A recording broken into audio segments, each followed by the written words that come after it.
Hello, dear viewers. I'm Joby John, Project Solution Architect at KUWAITNET. Today, we're going to speak about data backup. What is backup? A backup software creates one or more copies of the data of a digital device in case your original data is lost or damaged. So, primarily, it is used as means to keep a backup of important data residing on a computer or server hard drives. Let's talk about history of backup. In 1951, the first generation of digital computing appeared when the UNIVAC, Universal Automatic Computer, was built.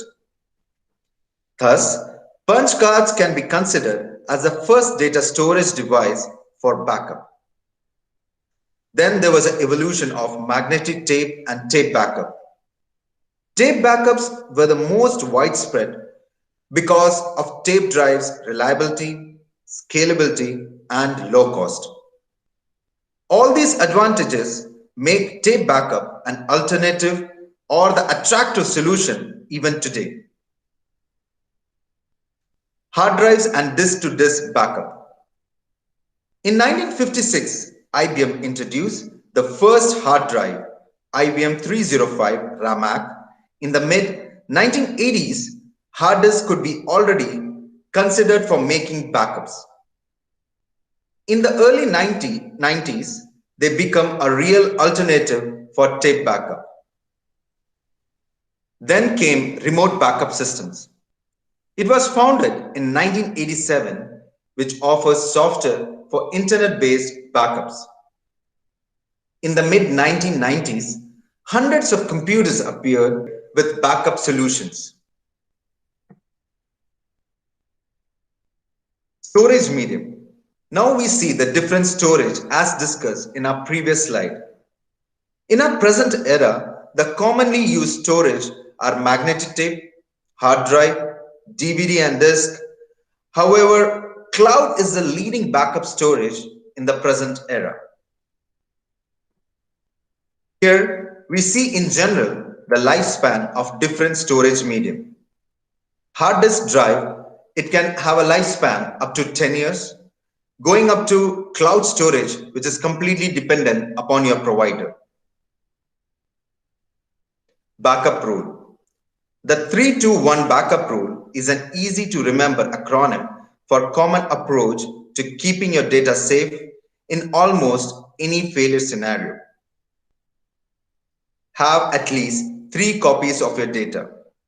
Having at least 3 different copies or versions of your data over different periods of time ensures that you can recover from accidents that affect multiple versions. Store the copies on 2 different media. You should not have both copies of your data on the same media. Say you can keep one copy on local drive and the another on NAS or tape drive, etc. Keep it safe with one backup copy offsite. Store one of these copies of the backup at offsite, maybe in the cloud infrastructure or maybe in different geolocations. Backup plan. There are 3 basic types of backup: a full backup, incremental backup, differential backup. A full backup is a complete backup of all files on the designated hard drive. An incremental backup is a backup of all changed files since the last full or incremental backup. For example, on Monday we took a complete full backup. On Tuesday, a backup will be taken for all the changed files since Monday. And on Wednesday, all changed files since Tuesday. So, in short, only the changes that happens in last 2 days will be stored.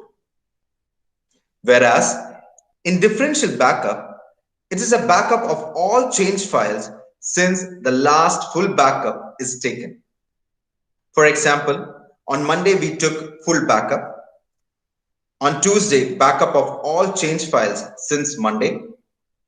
And on Wednesday, all change files since Monday, including Tuesday's change files.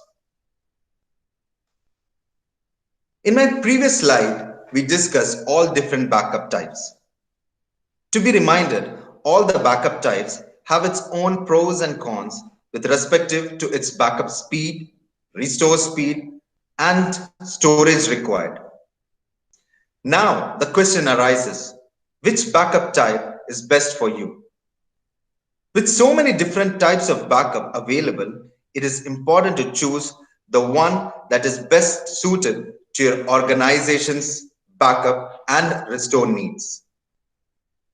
When deciding between data backup strategies, ask the following questions. What does your service level agreement dictate in regard to your recovery time? What are the policies regarding storing backup offsite? What type of backups does your backup application support? Manipulation of data. Data deduplication and compression means double saving. Deduplication removes redundant data blocks, whereas compression removes additional redundant data within each data block. The optimal data compression level depends on the type of data is being backed up. For example, as we see in the image, there are 3 VMs with redundant data in them. Hence, the total storage required is 481 gigabyte. When deduplication is applied on individual VM level, the storage is reduced to 371 gigabyte. So, data deduplication is a method of reducing storage needs by eliminating redundant data. Only one unique instance of the data is actually retained on storage medium. Similarly, deduplication applied on all the multiple VMs, the storage reduced to 253 gigabyte. Now, we apply compression over the deduplicated data. It was reduced to 151 gigabyte. So, while we transfer these files, the maximum used storage is 151 gigabyte. Hence, these techniques work together to reduce the amount of space required to store the data and the traffic going over the network. Data security. The backup client software encrypts the backup data prior to sending your backup file to your storage location. As a result, your data is encrypted and protected during the transmission process from the client to the backup server. These are the different algorithms used. DES, Data Encryption Standard, 3DES, Triple Data Encryption Algorithm. But as of today, most of the backup software use Advanced Encryption Standard, AES 256 encryption key. By using the industry-grade AES 256 algorithm, you can be sure that your data is safe. It is very hard to decrypt data secured by this algorithm.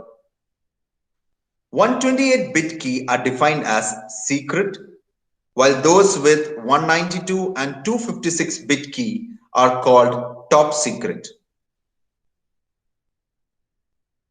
Retention. What is backup retention, also known as data retention? Data retention is the practice of keeping records for set period of time to comply with your business needs, your industry guidelines, and regulations. A strong data retention policy should explain how long the data and records are to be kept and how to make exception to the schedule in case of any lawsuits or any other disruptions. The policy should also explain who is responsible for each category of data. And if the data is no longer needed, should it be archived or deleted? The retention works on daily, weekly, monthly, quarterly, and yearly. So, based on how long you want to keep the data. Restore. Data recovery action happens when the primary data is failure, which can be the result of any hardware or software failure, data corruption, or any human caused events. Recovery from a backup typically involves restoring the data to the original location or to an alternative location where it can be used in place of the lost or damaged data. Backup and recovery describes the process of creating and storing copies of data that can be used to protect organization against any data loss. As I conclude this session, I would like to emphasize that a modern data backup system is almost and always the most important factor of your computer or server, whether it is related to your job or leisure. Every single application or operating system can be reinstalled multiple times. But when you lose the data, recovering and recreating the original data can be immensely stressful, frustrating, or simply impossible without the properly configured backup systems in place. Significant data loss in a company may result in its subsequent bankruptcy. System administrators should always back up any valuable information and have a plan for recovering this data in case of failure or theft. Thank you for watching. We will be back with more informative videos in the upcoming days. For more details, please feel free to contact us at tsd@kuwaitnet.com. Thank you and God bless you.